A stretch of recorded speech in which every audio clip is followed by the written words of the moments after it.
Hey guys, what's going on? MassGFX here. Today I'm going to bring you another Photoshop tutorial. In this tutorial I'm going to be showing you how to create the glowing neon line effect here. Now there are quite a few tutorials up on this already. However, there are very few tutorials that show you how to create the different color flows here.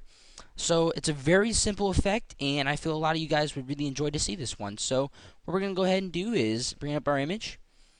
As you see, it's the same image, just going to start from scratch here. First thing you want to do is bring up a new layer, and then we're going to bring up our pen tool.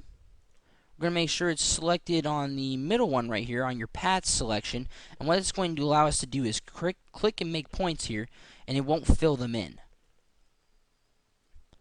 So now that we have that selected, what we're going to do is we're going to take our pen tool, we're going to click to make a point, then we're going to click and make another point. We're going to continue holding down our left mouse button, and we're going to drag off into a diagonal direction until it creates a nice little curve right there. And we're going to continue to do this all the way around her body. You can get as close or as far away as you want. What I'm doing for here is trying to continue with the shape of her body.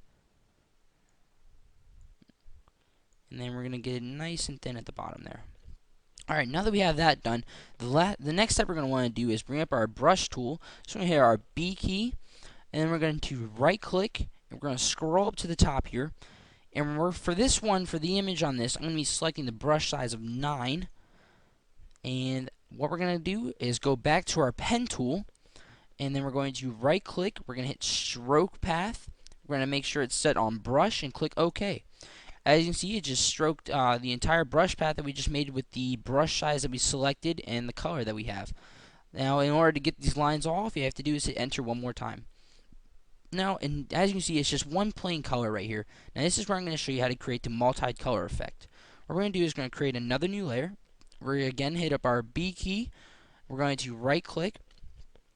We're going to go to our size 300 brush, soft edge, and then we're going to bring up our colors. Now, as you can see, it's already set to yellow, so I'm not going to be using yellow again.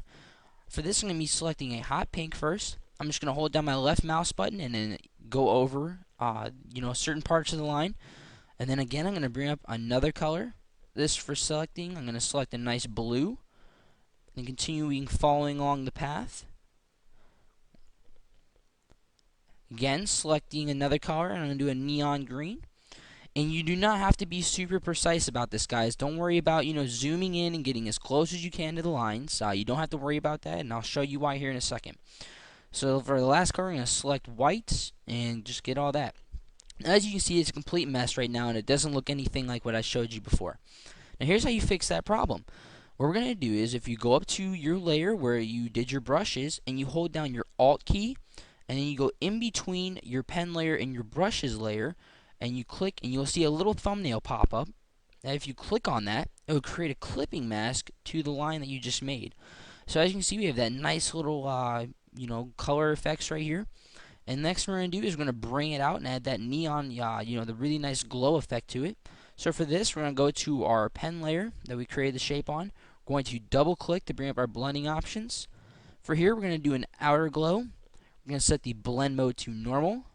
We're going to set the color to white for this one. Opacity to 100%. And you can mess with the spread and size as much as you wish. And we're going to set it to about 8. And the next thing we're going to do is we're going to add a stroke.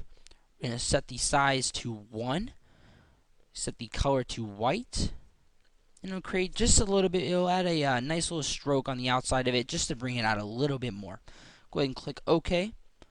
And from here we're going to give it that effect where it's behind and coming in front of her body. So in order to do this, we're going to zoom in a little bit. We're going to bring up our eraser tool. We're going to make sure it's selected on the, for me, I like to have it on the soft edge eraser. Now, as you can see, what this is going to do for us is if we hold here, it doesn't exactly erase like a normal brush would, or a normal eraser, I'm sorry.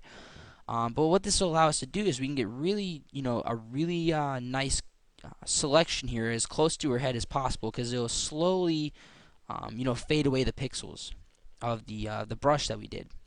So we can get nice and close here. And I'm not being, super precise on this, guys, so don't, don't hold it against me here. I'm just trying to make this a really fast and easy tutorial. Of course, when you're going to do this on your own images, you're going to be, a lot more precise than what I'm being. But while I'm erasing this, some ideas that you guys could do for this effect. You could do them on video game characters. If you're creating a desktop wallpaper and you need something to just kind of bring it out, if it just seems a little plain and simple, you can do it on that. Um, it's just a wide range of things you can do with this effect. So we're just gonna go ahead and erase this last bottom part here, like so. Alright, now that we have that done, we can zoom back out. And I see it's a little bright for me. It wasn't that bright in our first one, as you can see. So what I wanted to do for this is I went over here to my fill option, selected the arrow, and then I just lowered the fill ratio on it. And it just kind of, a little, I don't know, I don't really know the word for it, but it just kind of took it down a little bit more. It took the tone down and just made it flow a lot better with the background. So go ahead and zoom out, and there's our image. So again, guys, this is supposed to be a quick and easy tutorial. I hope you guys enjoyed this. But other than that, guys, take it easy.